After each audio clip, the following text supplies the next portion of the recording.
Unified 911, anong matutulong namin sa'yo? Anya ti maitulong miken ka po. Anong may tatabang ko sa imo? Unsay akong ikatabang nimo? Ngini makadabang na misal ka no? Sa anumang wika o dialekto, may tulong na darating sa iyo.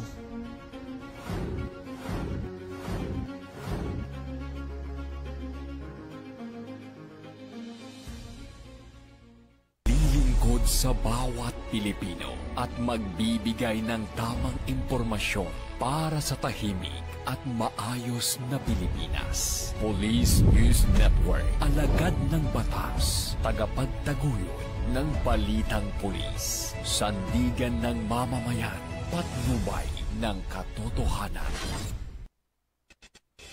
La Campo Crame, maghahatid ng pinakahuling kaganapan at nagbabagang balita. Ito ang PNN Police News Network.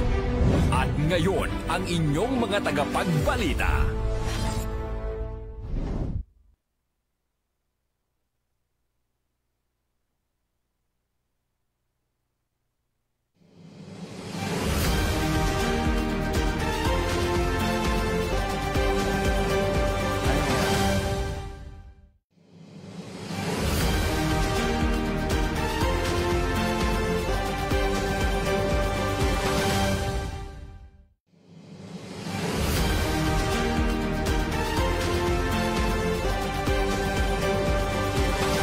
Magandang araw, Bagong Pilipinas. Ako ang inyong tagapagbalita, tagataguyod ng Balitang Pulis, NUP Loreto Bonifacio Concepcion ng Police Community Affairs and Development Group.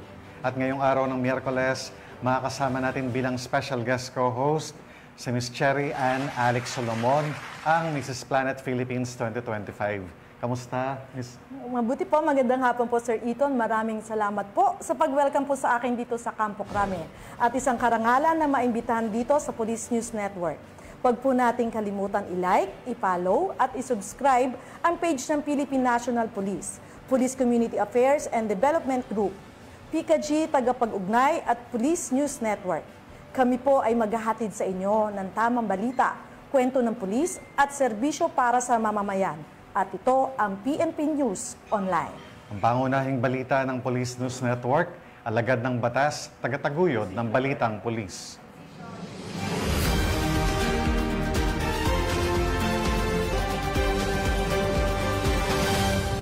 Narito ang mga balitang dapat niyong abangan.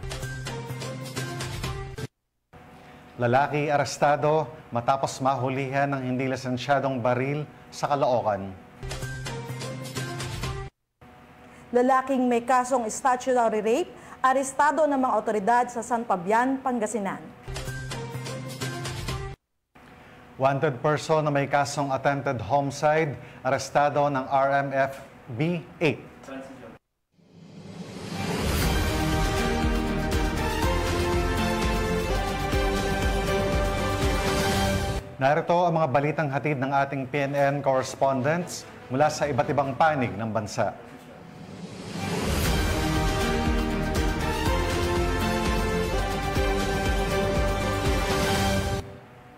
Simulan natin ang balita mula sa bahagi ng Luzon.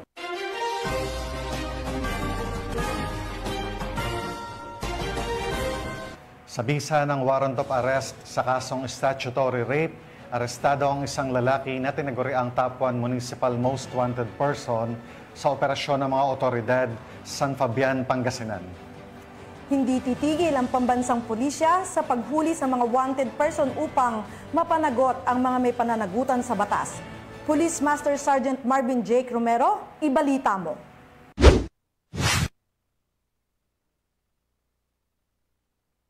Naaresto ng mga tauhan ng San Fabian Municipal Police Station ang top 1 most wanted person sa antas na municipal matapos isilbi ang warrant of arrest sa barangay Kayangan, San Fabian, Pangasinan.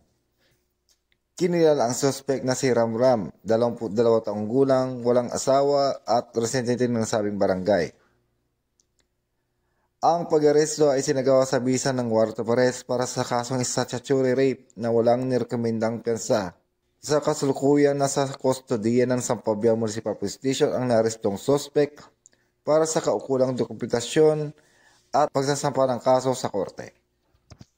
Mula dito sa Ilocos Region, ako yung PNN Correspondent Post Master Sergeant Marvin J. Romero, alagad ng batas, taga-taguyod ng Balitang Pulis. Maraming salamat, Police Master Sergeant Romero.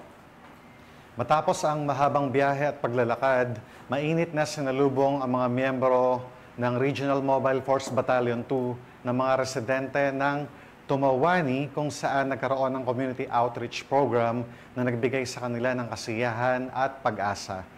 Ang magandang balita ay mula kay Patrolwoman Janet Balad.